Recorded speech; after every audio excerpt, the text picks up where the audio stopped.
So I'm gonna be honest, I had very low expectations for this movie, and I've never been happier to be wrong. This movie is actually really good. Like, I could see myself actually watching this movie every holiday season from now on, and here's why. Probably Reviews.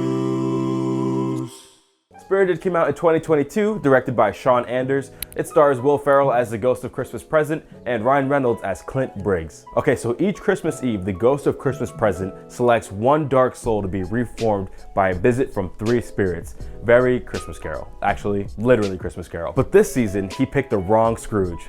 Clint Briggs turns the tables on his ghostly host until Present finds himself re-examining his own past, present, and future. I just want to take a sec to point out that there's a button down there that says subscribe. Maybe if you want to click it, see what happens, I don't know. So like I said before, I came into this movie with really low expectations. I mean, it's like a Netflix comedy holiday musical, and I don't think I need to defend my thoughts here. We've all been on Netflix long enough to know sometimes the movies suck. But this movie actually ended up being incredibly charming, surprisingly heartfelt, genuinely funny, and the songs and the dance numbers, they, at least for me, they hit. I may or may not have found some on Spotify and added them to some playlists. And you know how it is, like sometimes when you're at the top and it's a comedy, sometimes the writing's just not there, and it could come across a little phoned in. Anybody remember like Holmes and Watson? Is something called method?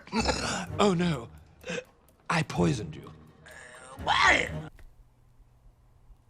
Yeah, me neither. So what really sold this movie for me was the chemistry between Will Ferrell and Ryan Reynolds, and just like the effort that they put in. You could tell that they took the singing and the dancing very seriously. Or at least that they were just enjoying themselves and were just happy to do it. Now that I think about it, Will Ferrell sings in a lot of his movies, and especially in this one, he gives me like theater kid vibes. And I'm here for it, but I'm just saying, like, I'm starting to piece it together. So for those of you who haven't caught on yet, this movie is a modern retelling of A Christmas Carol, and it's more focused on what it means to change as a person, and what does it actually mean to be good and bad? Like, is it such a clear, you know, black and white, night and day difference?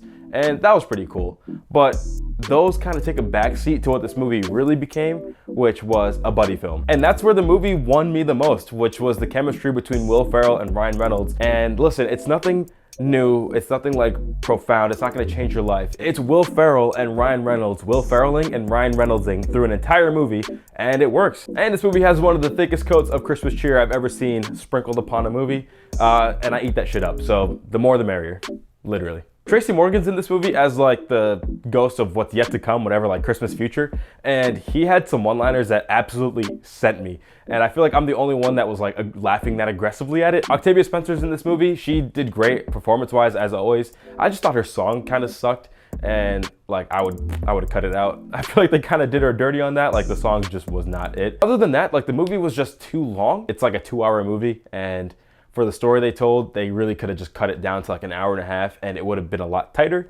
But overall, this movie has great songs, Christmas cheer, and a fantastic chemistry between the two main leads. I think it's worth a watch on Netflix. Watch it with the fam, watch it by yourself, whatever you want to do. I'm not going to judge. Just know it's a good time. See you guys later. Peace.